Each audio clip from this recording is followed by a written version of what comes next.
Cinema വിശേഷങ്ങൾക്കും ഗോസിപ്പുകൾക്കും ദാസനും വിജയനും. ഈ channel ഇപ്പോൾ തന്നെ സബ്സ്ക്രൈബ് ചെയ്യുക. മലയാളത്തിലെ ടെലിവിഷൻ ചരിത്രത്തിൽ റെക്കോർഡ് തീർത്ത സിനിമകൾ, അതായത് ഒരു തവണ ടെലികാസ്റ്റ് ചെയ്തപ്പോൾ ഏറ്റവും കൂടുതൽ പേര് കണ്ട അല്ലെങ്കിൽ ഏറ്റവും കൂടുതൽ ഇംപ്രഷൻസ് ലഭിച്ച ചിത്രങ്ങൾ. മലയാള സിനിമയിൽ ബിഗ് സ്ക്രീനിൽ ഏറ്റവും കൂടുതൽ റെക്കോർഡുകൾ തീർത്ത ചിത്രം മോഹൻലാലിൻ്റെ പുലിമുരുകനാണ്. മലയാള സിനിമയ്ക്ക് 100 കോടി ക്ലബും 150 കോടി ക്ലബും നേടിക്കൊടുത്ത ചിത്രം. ബിഗ് സ്ക്രീനിൽ റെക്കോർഡുകൾ തീർത്ത പുലിമുരുകൻ തന്നെയാണ് മിനി സ്ക്രീനിലും മുന്നിൽ. ഏപ്രിൽ 14 വിഷുദിനത്തിലായിരുന്നു ഏഷ്യാനെറ്റിൽ പുലിമുരുകൻ്റെ ടെലിവിഷൻ പ്രീമിയർ. മലയാള ടെലിവിഷൻ ചരിത്രത്തിൽ ഏറ്റവും കൂടുതൽ ആളുകൾ ഒരേ സമയം കണ്ട സിനിമ എന്ന റെക്കോർഡ് അന്ന് പുലിമുരുകൻ നേടിയിരുന്നു.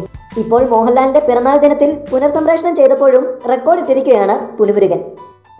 87 ലക്ഷം ഇംപ്രഷനുകളാണ് ഏഷ്യാനെറ്റിന് വിഷുവിന് പുലിമുരുകൻ്റെ ആദ്യ പ്രീമിയർ ഷോ വഴി ലഭിച്ചത്. Broadcast audience research council India അന്ന് 29 പോയിന്റ് റേറ്റിംഗ് ആയിരുന്നു പുലിമുരുകന് നൽകിയത്. രണ്ടാം വട്ടം മോഹൻലാലിൻ്റെ പിറന്നാൾ ദിനത്തിൽ പുനർസംപ്രേഷണം ചെയ്തപ്പോൾ 59 ലക്ഷം ഇംപ്രഷനും പുലിമുരുകന് ലഭിച്ചു. മലയാള ടെലിവിഷൻ ചരിത്രത്തിൽ ഏറ്റവും അധികം പേർ ഒരേ സമയം കണ്ട രണ്ടാമത്തെ സിനിമാ പ്രദർശനമായിരുന്നു പുലിമുരുകൻ്റെ പുനർസംപ്രേഷണം. പ്രേമത്തെ പിന്നിലാക്കിയാണ് പുലിമുരുകൻ പുനർസംപ്രേഷണം 2ാം സ്ഥാനം സ്വന്തമാക്കിയത്.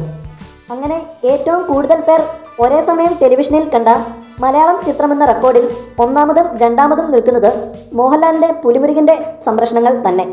പ്രേമം, ഒപ്പം എന്നീ ചിത്രങ്ങളാണ് 3ഉം 4ഉം സ്ഥാനത്ത്. പ്രേമത്തിന് 40 ലക്ഷവും ഒപ്പത്തിന് 39 ലക്ഷവും ഇംപ്രഷനുകളാണ് പ്രീമിയർ പ്രദർശനങ്ങൾക്ക് ലഭിച്ചത്. കൂടുതൽ സിനിമാ വിശേഷങ്ങൾക്കും ഗോസിപ്പുകൾക്കും ദാസനും വിജയനും. ഈ ചാനൽ ഇപ്പോൾ തന്നെ സബ്സ്ക്രൈബ് ചെയ്യുക. വീഡിയോ ഇഷ്ടപ്പെട്ടെങ്കിൽ like, share, comment. Thank you.